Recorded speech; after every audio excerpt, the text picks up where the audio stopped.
नागपुरात भाजप युवा मोर्चाकडून काँग्रेस पक्षाकडून नॅशनल हेराल्डच्या माध्यमातून 2000 कोटींचा घोटाळा केला। काँग्रेस पक्ष आणि गांधी परिवाराने उत्तर द्यावे म्हणत नागपुरात आंदोलन करण्यात आले। यावेळी भाजप युवा मोर्चाकडून प्रतिकात्मक पुतळा जाळण्यात आला। पोलिसांनी छत्रपती शिवाजी महाराज चौकातच आंदोलकांना अडवण्याचा प्रयत्न केला। पोलिसांसोबत आंदोलनकर्त्यांची शाब्दिक चकमक आणि धक्काबुक्की पाहायला मिळाली। मुर्दाबाद मुर्दाबाद मुर्दाबाद मुर्दाबाद मुर्दाबाद खाली डोकावरचा पाय खाली डोकावरचा पाय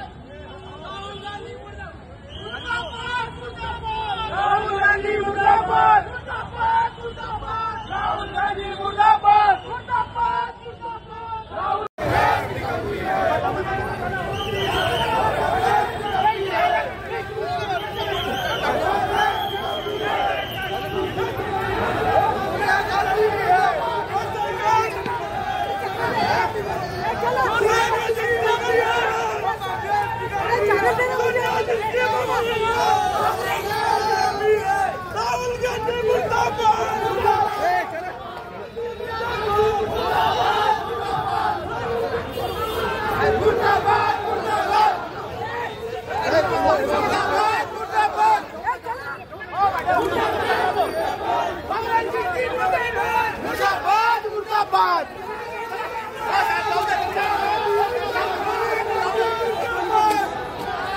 चांदवड तालुक्यातील 90 ग्रामपंचायतीच्या मुदत संपणाऱ्या ग्रामपंचायती करिता सुधारित अनुसूचित जाती जमाती नागरिकांचा मागास प्रवर्ग व सर्वसाधारण प्रवर्गातील ग्रामपंचायत निहाय सरपंच आरक्षण निश्चित करणे व निश्चित केलेल्या सरपंच आरक्षणातून महिलांसाठी अनुसूचित जाती जमाती नागरिकांचा प्रवर्ग व सर्वसाधारण प्रवर्गातील महिलांसह कार्यवाही करण्यासाठी तालुक्यातील या 90 ग्रामपंचायतीच्या सदस्य नागरिक स्थानिक स्वराज्य संस्थेचे सदस्य पदाधिकारी यांनी सोमवार दिनांक 21 एप्रिल 25 रोजी दुपारी 12 वाजता चांदवड तहसीलदार कार्यालयाच्या नवीन प्रशासकीय इमारत सभागृहात तहसीलदार मंदार कुलकर्णी यांच्या अध्यक्षतेखाली आरक्षण सोडत काढण्यात आली।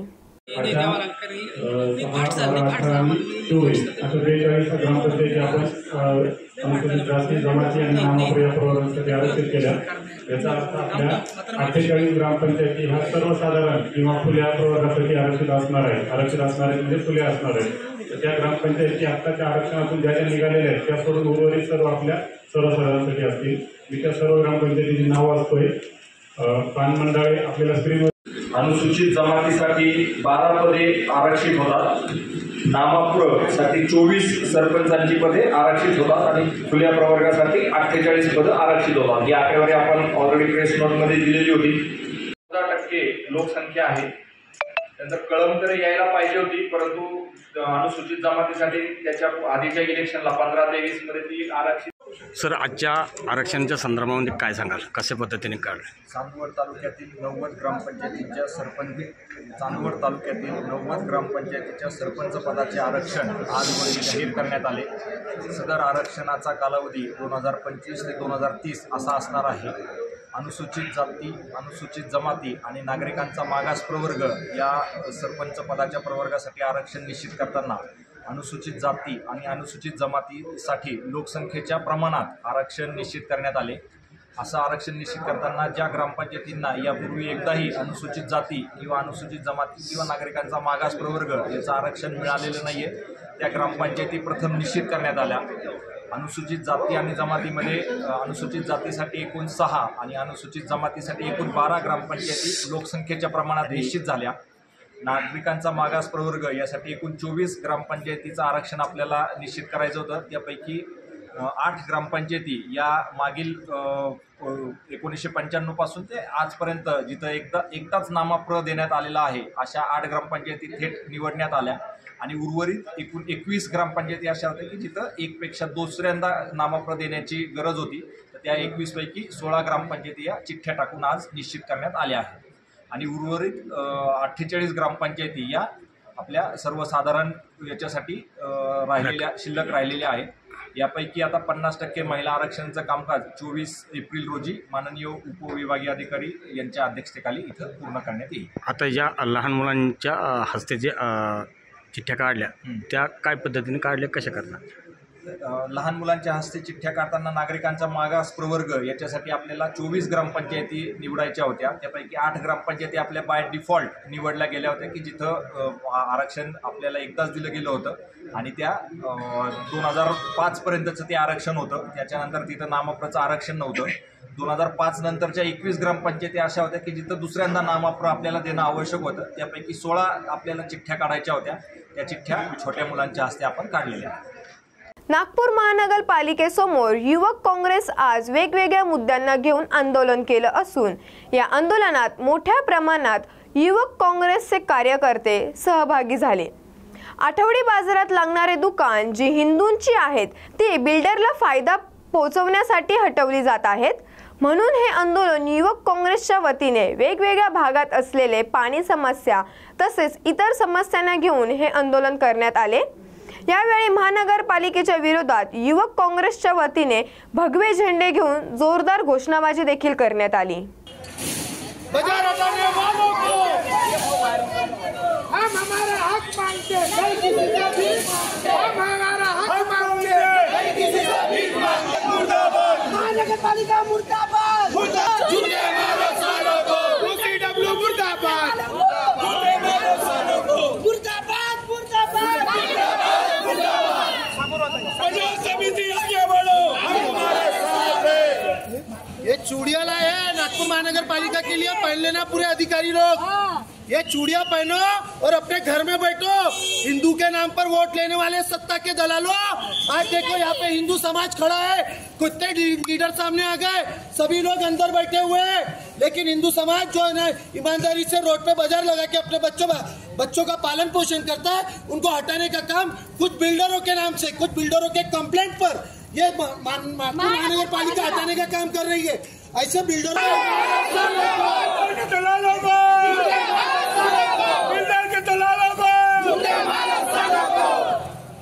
कल्याण पूर्वतील सागर नगर परिसरात 2 बहुमजली इमारत अनधिकृतपणे उभी करण्यात आली. या इमारती संदर्भात वारंवार तक्रार करून देखील KDMC या इमारती पाडत नसल्याचा आरोप अंकुश दुबे यांनी केली आहे.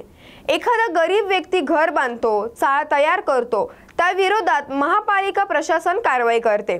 माझ्याकडून तक्रारी करून देखील महापालिका कारवाई का करत नाही असा सवाल दुबे यांनी उपस्थित केला. याबाबत KDMCचे अधिकारी उमेश यमगर यांनी सांगितले की आमच्याकडून संबंधित इमारतीचे पाणी आणि वीज पुरवठा खंडित करण्याची कारवाई करण्यात आली आहे. पोलीस बंदोबस्त मिळताच पुढील कारवाई पण केली जाईल. ह्याच्यामध्ये आत्ताच मला 6 महिना झालेला आहे चार्ज घेऊन.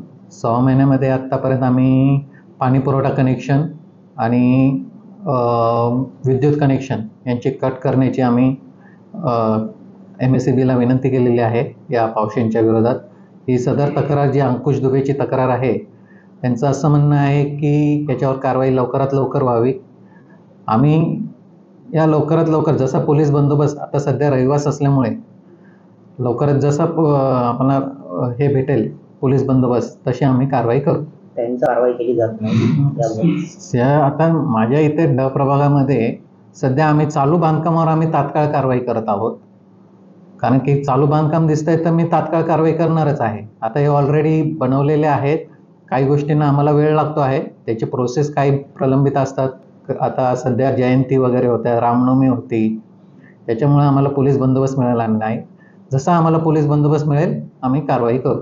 पालकमंत्री विश्रामगृहात पोहोचल्यावर कुणीच हजर नसल्याने आणि वीज पुरवठाही खंडित झाल्याने पालकमंत्री पंकज भोयर संतापले. कार्यकारी अभियंत्यांवर चांगलेच संतापले. प्रोटोकॉल समजत नाही का? तुम्हाला दौरा येतो ना, प्रोटोकॉल नुसार वागता येत नाही का? यासह कडक शब्दात सार्वजनिक बांधकाम विभागाच्या कार्यकारी अभियंता सतीश अंभोरे यांना पंकज भोयर यांनी घेतले फैलावर. मी दखल घेतली, यापुढे असे होणार नाही असे कार्यकारी अभियंता सतीश अंभोरे यांनी उत्तर दिले. तुम्हाला हे येते ना प्रोग्राम येते ना, मग प्रोग्राम आल्यावर तुम्हाला प्रोटोकॉल प्रमाणे काम काम आहे. याच्यासाठी राहायचं नाही का? मग आपल्या गावातला पालकमंत्री झाला आम्ही दखल घेतली सर आणि तुमच्याकडे 4 जणांचं मग साठी आम्ही पत्र दिलेलं आहे. ते जाऊ द्या, होते काही ते कोणी मग दखल घेतली.